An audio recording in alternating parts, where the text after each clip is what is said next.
భీమ్గల్ మండలంలో మన గ్రామ పంచాయతీ ఎన్నికలను పురస్కరించుకొని మరి రేపు అన్ని గ్రామ పంచాయతీలలో ఎన్నికల నోటిఫికేషన్ జారీ చేయడం జరుగుతుంది కాబట్టి మరి దీనికి సంబంధించిన మన మండలం సంబంధించిన వివరాలు మీతో పంచుకోవడానికి ఈ ప్రెస్ మీట్ని ఏర్పాటు చేయడం జరిగింది. ముఖ్యంగా మనకి 3వ దశ ఎన్నికలు భీమ్గల్ మండలంలో జరుగుతుంది. మొత్తం 27 గ్రామ పంచాయతీ సర్పంచ్లకు గాను 244 వార్డులకు మనము ఎన్నిక నిర్వహించడం జరుగుతుంది.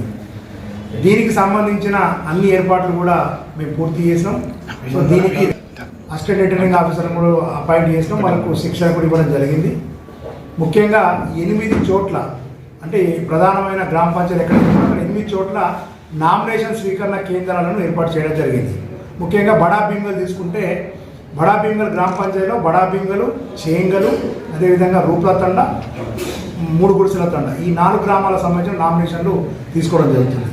అదేవిధంగా దేవకపేట సంబంధించిన దేవకపేట, తాళ్ళపల్లి, రాత్ నగర్, కొత్త తండ, ఈ 4 గ్రామాలై అక్కడ మనము నామినేషన్ స్వీకరించడం జరుగుతుంది. అదేవిధంగా జాగిరాల గ్రామంలో జాగిరాల, కుక్కలు, సంతోషనార్ తండ, సుదర్శనార్ తండ సంబంధించినవి కూడా తీసుకోవడం జరుగుతుంది. మెండోరా గ్రామ పంచాయతీ, బాబానగర్, బాబాపూర్, ఈ 3 గ్రామాలై మెండోరా గ్రామంలో నామినేషన్ స్వీకరిస్తాం. ముచ్కూరు, బాచనపల్లి, పిప్రి, ఈ 3 గ్రామాలకు సంబంధించిన నామినేషన్లని మనం అక్కడ స్వీకరిస్తాం. అదేవిధంగా పల్లికొండ, బెజ్జోర, లింగాపూర్ గ్రామాలని స్వీకరిస్తాం.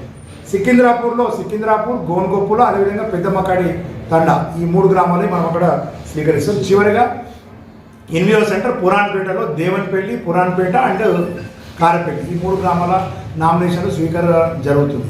మీ అందరికీ తెలుసు, నామినేషన్ల స్వీకరణ 3వ తేదీ అంటే రేపు ఉదయం 3వ తేదీ ఉదయం 10:30 నుంచి ప్రతిరోజు సాయంత్రం 5 గంటల వరకు తీసుకుంటాం. 3, 4, 5 5వ తేదీ సాయంత్రం 5 గంటల వరకు ఉంటారు. అప్పటి వరకు ఎవరైనా నామినేషన్ సెంటర్ దగ్గర ఉంటే వాళ్ళవి కూడా నామినేషన్ తీసుకొని పంపిస్తాం. తర్వాత 6వ తేదీ రోజు ఉదయం 10:30 స్క్రూట్నీ ఉంటుంది. స్క్రూట్నీ తర్వాత మరి స్క్రూట్నీ ఏమైనా రిజెక్ట్ అయితే నెక్స్ట్ డే అప్పీల్ కోసం అవకాశం ఉంటుంది. దాని తర్వాత డిస్పోజల్ అవకాశం ఉంటుంది. 9వ తారీఖు మధ్యాహ్నం 3 గంటల వరకు మనం ఎవరైనా క్యాండిడేట్ విత్డ్రా చేసుకోవచ్చు. 9వ తారీఖు డిసెంబర్ 9, 3 గంటల తర్వాత ఫైనల్ కాంటెస్టింగ్ క్యాండిడేట్లని మనము ప్రచురణ చేయడం జరుగుతుంది.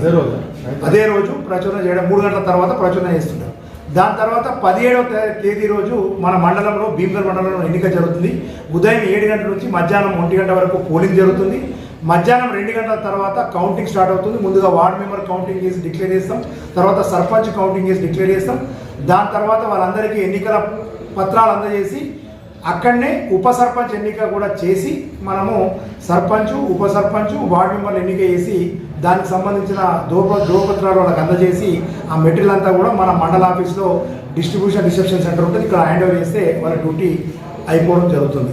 మొత్తం ఈ పోలీస్ శాఖ తర్వాత అదేవిధంగా రెవెన్యూ, పంచాయతీరాజ్ శాఖ సమన్వయంతో మనము ఈ ఎన్నికలు నిర్వహిస్తున్నాం. 5 జోన్లు ఏర్పాటు చేసినాం, 5 రూట్లు ఏర్పాటు చేసినాం. జోన్కి జోనల్ ఆఫీసర్ని పెట్టడం, గెస్టెడ్ ఆఫీసర్ని, రూట్కి రూట్ ఆఫీసర్ని కూడా పెట్టడం జరిగింది. అదేవిధంగా ఒక 5 సమస్యాత్మక ప్రాంతాలుగా గుర్తించడం, క్రిటికల్ హైపర్ సెన్సిటివ్ గ్రామాలుగా గుర్తించడం, అటువంటి చోట మైక్రో అబ్జర్వ్ పెట్టడం, అదేవిధంగా వెబ్ కాస్టింగ్ లైవ్ కూడా పెట్టడం జరుగుతుంది. సో ఈ రకంగా శాంతి భద్రతల సమస్యలు, తర్వాత ఓటింగ్ సంబంధించిన ఉన్నది.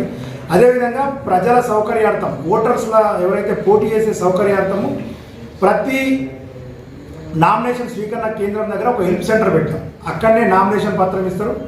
నామినేషన్ పత్రము అక్కడ తీసుకొని ఆ నామినేషన్ పత్రం నింపుకొని మనము వెళ్ళాల్సిన అవసరం ఉంది. నామినేషన్ సంబంధించింది 3 రకాలు ఉంటుంది. ఒకటి నామినేషన్ పత్రము ఫారం 3, దాని వెంబడ స్వీయ ప్రకటన అంటే వాళ్ళ యొక్క ఆస్తులు, అప్పులు, నేర చరిత్ర, ఏవైతే వ్యవసాయము ఆ వివరాలన్నీ కూడిన స్వీయ ధృవీకరణ ప్రకటన ఉంటుంది.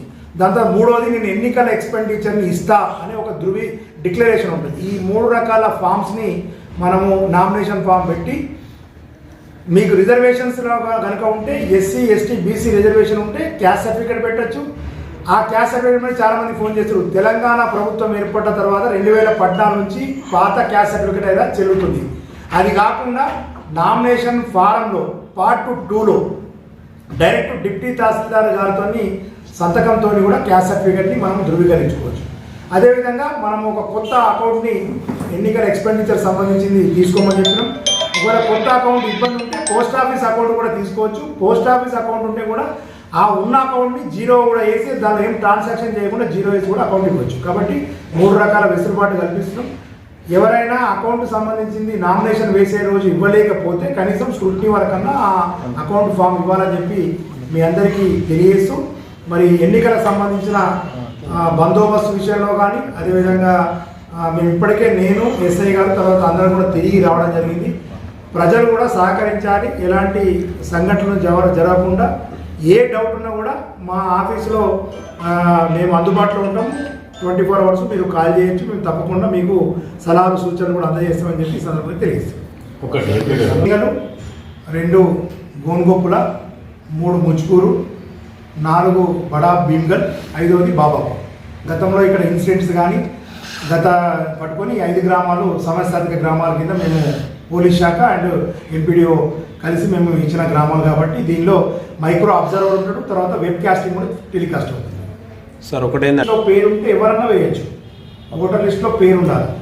ఒక వ్యక్తి ఫర్ ఎగ్జాంపుల్ 1వ వార్డు సంబంధించిన వ్యక్తి ఆయన 5వ వార్డులో పోటీ చేయాలనుకుంటాడు. ఆయన 5వ వార్డులో పోటీ చేయొచ్చు. కానీ ఆ 5వ వార్డులో ఉన్న ఓటర్ అతన్ని ప్రతిపాదించాలి, అంతే సరిపోతుంది.